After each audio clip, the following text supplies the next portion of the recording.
போயிட்டார, என்ன பண்ணுறது? அதே மாதிரி அன்னைக்கு அதே மாதிரி நைட்டில் இரவில் படுத்து தூங்குறான். தூங்கும்போது பிரார்த்தனை பண்ணுறான்.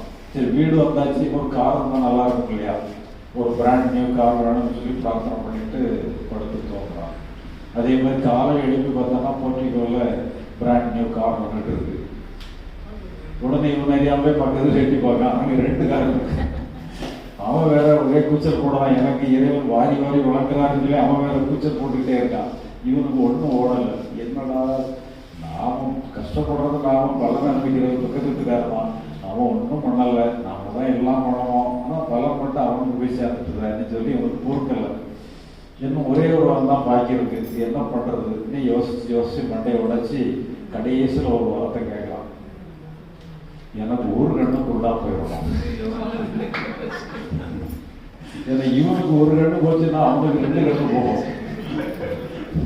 நமக்கு ஒரு கண்ணு போனாலும் பரவாயில்ல, அவனுக்கு 2 கண்ணு போகணும். ஏன்னா அவன் அந்த ஆட்டம் ஆடுறான், அவனை வைக்கிறதுக்கு வழியே கிடையாதுன்னு சொல்லி சாமி எனக்கு ஒரு கண்ணை குருடாக்கிருக்குன்னு சொல்லி பிரார்த்தனை பண்ணிட்டு படுக்கிறான். காலையில் எழும் பொழுது ஒரு கண்ணு குருடா போயிடுது. பக்கத்து வீட்டுக்காரன் ஒரே கூப்பாடு, ஐயோ 2 கண்ணு போச்சு அன்னைக்கு ஒரே கூப்பாடு. இவனுக்கு ரொம்ப சந்தோஷம். சரி, ஆனந்தம், அவன் அனுபவிச்சான் இல்லையா, காரு பங்களாண்டி, இப்போ 2 கண்ணு இல்லாமல் கஷ்டப்படுதுன்னு சொல்லி இவனுக்கு ரொம்ப ஆரம்பம். இது ஒரு நண்பனுடைய கதை. அதே மாதிரி இன்னொரு இதே மாதிரி வரம் வாங்கிட்டு இன்னொரு நண்பன் அவன் வீட்டுக்கு மறுநாள் போகிறான். நம்ம நண்பன் எப்படி இருக்கான்னு சொல்லி பார்க்கறதுக்கு போகிறான்.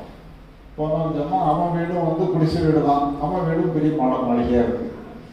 சரி, ஒரு வரத்தை பிரயோகம் பண்ணி வீட்டை மாளிகை ஆக்கிட்டான்ட்டு வந்து தெரியுது.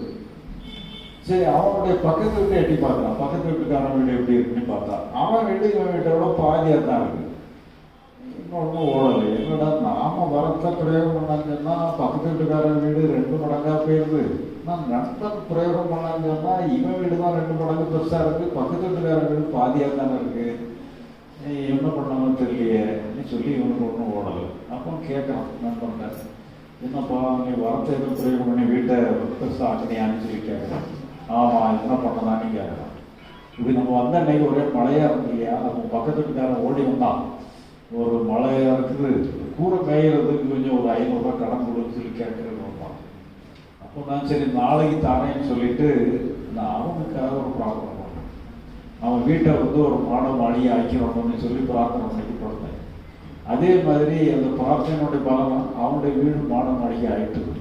ஆனால் அவனுக்கு நான் தான் பக்கத்து வீட்டுக்காரன், அது மாதிரி என் வீடு அவன் வீட்டோட 2 மடங்கு பெருசாகிட்டு.